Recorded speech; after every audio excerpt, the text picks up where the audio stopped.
Yo, what is good, everybody? It is your boy Golden Falls, Golden What Ifs, whatever you want to call me, and I am back. This is part 2 of What If Deku had a Technopath Quirk. As always, please show some love, leave a like, leave a sub, leave a comment down below, all that good stuff. And I don't want to waste that much more of your time, check the links in the description for the Spotify, the Discord, and the membership if you want to check any of those out. Now, with all that said, I don't want to waste much more of your time, and I want to get right into the final part of the What If. So, let's get it. Izuku Midoriya has something awaiting basically in front of him right when he gets back from his internship. Were there positives within the internship, working with Sir Night-Eye and learning about new technologies and trying to find a way to bring back All Might up to speed? Of course. But hearing about somebody he knew and somebody that he honestly was somewhat friends with, actually in critical condition, definitely messes with your head just a little bit. And Izuku and his preparation for everything to come is very, very locked in. He's on a different level of thinking right now. All he can think about is getting more prepared, getting stronger, getting these things ready. He stays up hours and hours after his normal time trying to learn, trying to figure out different things, and even studying for his final exams. Now, on top of that, he's just spending hours and hours. We're talking about very little sleep, 22-hour days if he so chooses to do so.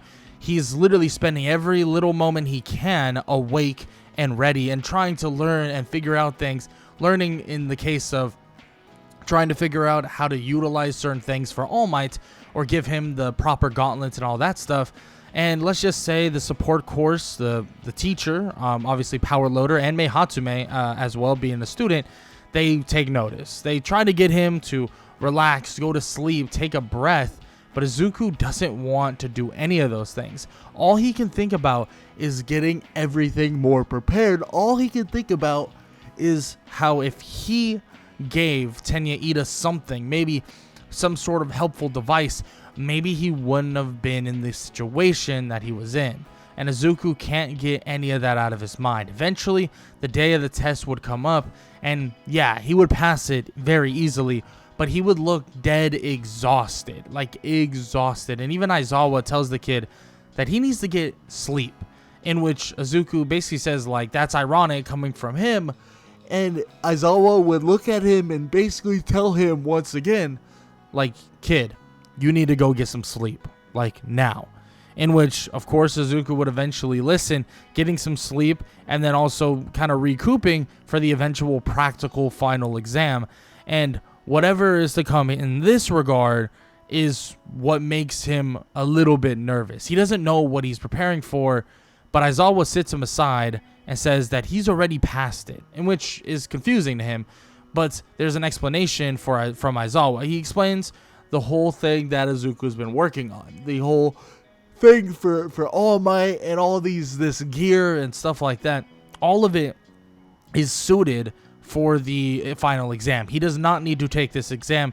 He is done and dusted, and he tells the kid to sit back, relax, and watch his fellow classmates work and watch his fellow classmates train and prepare, because he tells the kid, you need to chill out. You need to relax. You need to really get a hold of yourself before things spiral out of control. And when Izuku understands it and thanks Aizawa for the moment of kind of breath of fresh air that he will eventually have. And this does take Izuku some time to relax and take a breath. But of course, Izuku also takes some of this time to work on various things, prepare for various things. And that's what he does for quite a bit. Eventually, they would head off to the forest training camp. And when they arrive at that forest training camp, all he would do is kind of train, prepare, and do anything he possibly can to get more prepared for what's to come. They even have a support-like room at the forest training camp where he starts kind of tinkering, right? He starts tinkering with different things. And even he has a pseudo-like suit of armor for himself as well. He has, like the leggings for it and the gauntlets for it and stuff like that. And he starts working with it. He starts actually fighting against Tiger with it. And it seems to be very impressive. Actually, impressive enough to get Aizawa to think, like, this kid could really keep up with any other student here through physical capability. And that right there is impressive in itself. But on top of that, he seems to be really pushing the narrative of trying to help these other already established heroes. That would include even giving Aizawa even his own kind of like support like item that could help him with capturing villains and help him with maintaining even his quirk a lot better, giving him something that would allow him to basically keep his eyes open longer and not feel the fatigue as much. Technology that he has messed with and tinkered with and really done so much with to help out the eventual kind of or all the current and then also eventual heroes as well, because he also has been making a lot of different technology for his fellow classmates, his fellow students. And that's something that having a support course student literally in your kind of in your group or in your actual class is pretty beneficial, because right then and there is something that Izuku is going to be able to help a lot of them with. Now, with all that said though, Izuku does his best and does as much as he possibly can in the regard of helping out and doing things like that. And eventually, after a week or so of training and preparation, it is now time for them to head back. And before you know it, as days would go by, Izuku would actually get his chance to see how good those special support items they were creating are for All Might himself, when All Might would take on a fight with the one and only All for One. Yes, All for One. And that's right there is one of the greatest battles you will ever see, and everybody watches intently at All for One and All Might going head to head. But the items, the items that were created, and Izuku and also Mihatsume's creations make it so that there is no fight that needs to be really looked at. And All Might absolutely dominates the fight and even utilizes another special thing that they created to capture All for One and put him kind of in a prison, and a quirk canceling prison, before All for One even is able to do anything, shutting down any plan, shutting down most of the Nomus that are currently there, and also just shutting down everything that was, going to occur.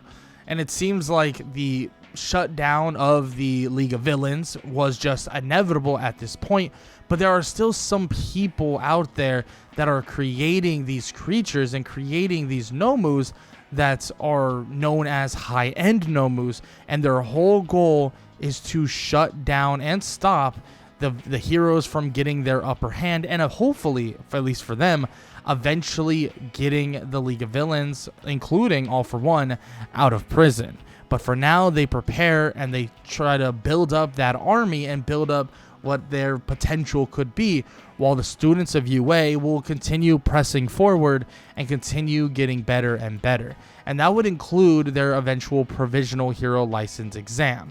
Izuku would go off to that exam and he would have no trouble at all, obviously passing the first portion of the exam, but he is perfect for the second portion. The rescue, or the kind of actual rescue-like portion of this exam, is very easy for Izuku. I mean, he has all the technology to kind of help out people that are in need. He could shut down power grids that are around if need be, that there's, electricity and stuff like that looming. He could also just help out with his his different gear that him and Mihatsume have created, and everybody's watching very intently, thinking that Izuku really is making the most of every last bit of what he can do. He has pushed the boundaries of what a support hero is, and he's proven that support heroes might just be even more important than your typical hero themselves.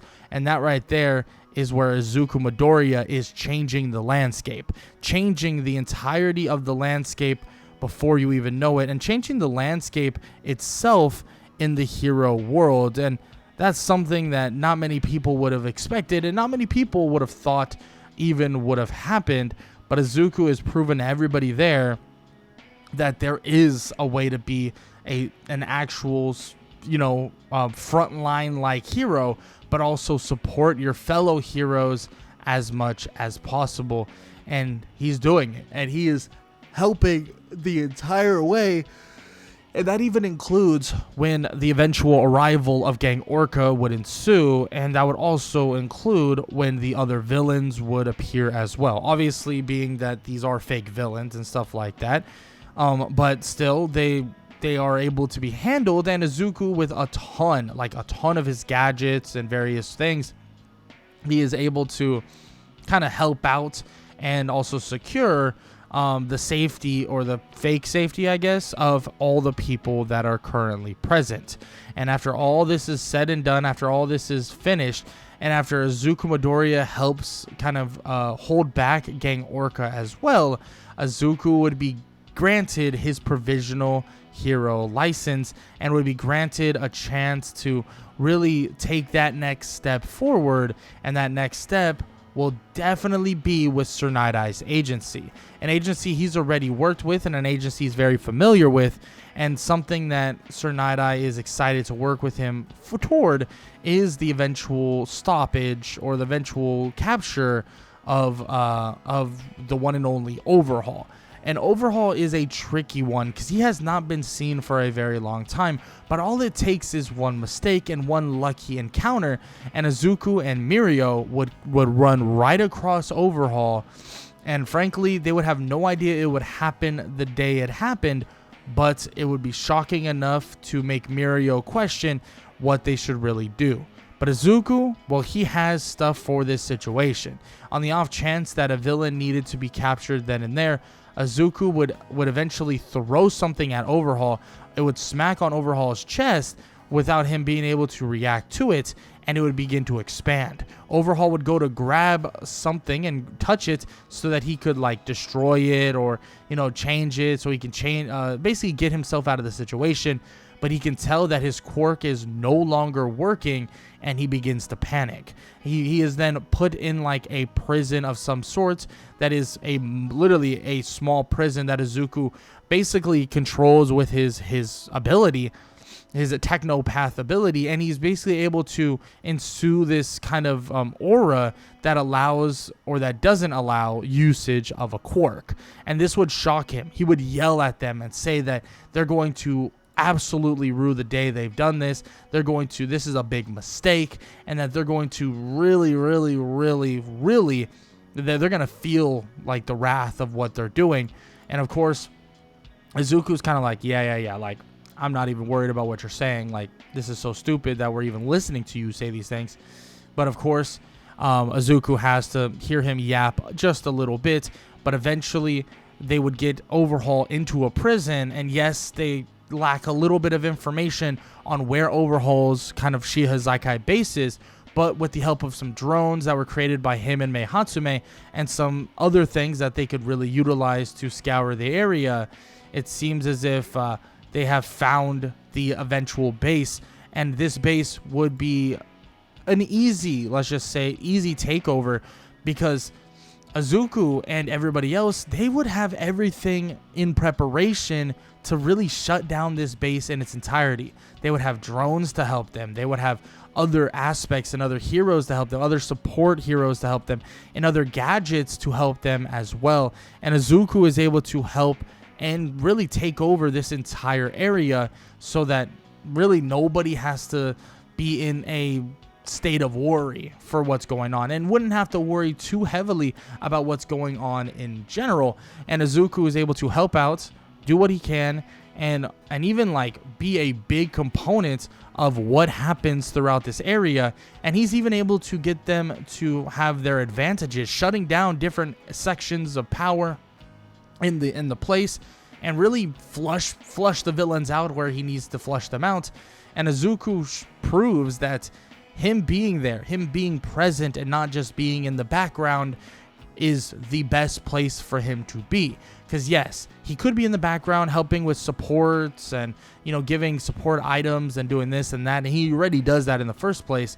But him being in the fray, him being in the situation is just as important, because he's able to help out so much in this invasion. And this continues to be a big component of what Izuku Midoriya continues to be as a hero, because he continues pressuring this, he continues pushing this narrative of he's helping and supporting by being on the front lines by some heroes that may have better equipped quirks than even himself.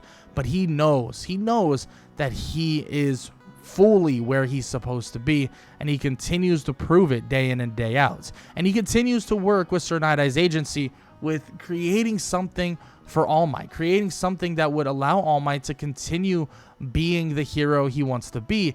But eventually it's revealed to Izuku that the actual successor to One For All, the successor of All Might, is Mirio Togata, in which Izuku is pretty shocked by this, but thinks that actually makes a lot of sense. And he begins to also cook up and make some even items and some support items for Mirio as well, but also making things for All Might. Eventually, him and Meihatsume would even come up with a suit of full armor, like an Iron Man-esque suit that would allow him to utilize the strength of All Might without even utilizing One For All in itself, giving him the opportunity to still be the hero he wants to be because of those last whispers and embers of One For All that still lay dormant within him, or within All Might himself.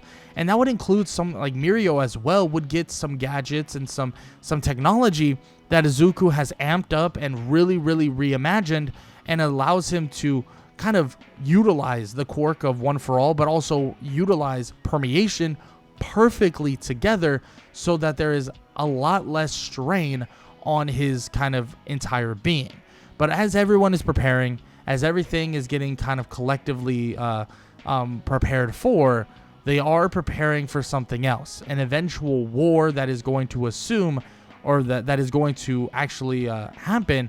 And the reason why it's going to happen is because they're going to barge in with high-end Nomus. They're going to barge in with a giant monstrous creature and many other very dangerous villains to try and get All For One and try to get various other villains out of prison. But Izuku wants to stop this before it even happens, making it so that he starts for the next 3 months creating different variations of prison-like kind of reinforcements, and making it so that these reinforcements are making it so that these prisons are far more durable, far more prepared, and if they do actually clash with this prison, that there will be a big backlash because of it. And well, the day that eventually arrives is the day that they're going to be hoping that this works the way it's supposed to.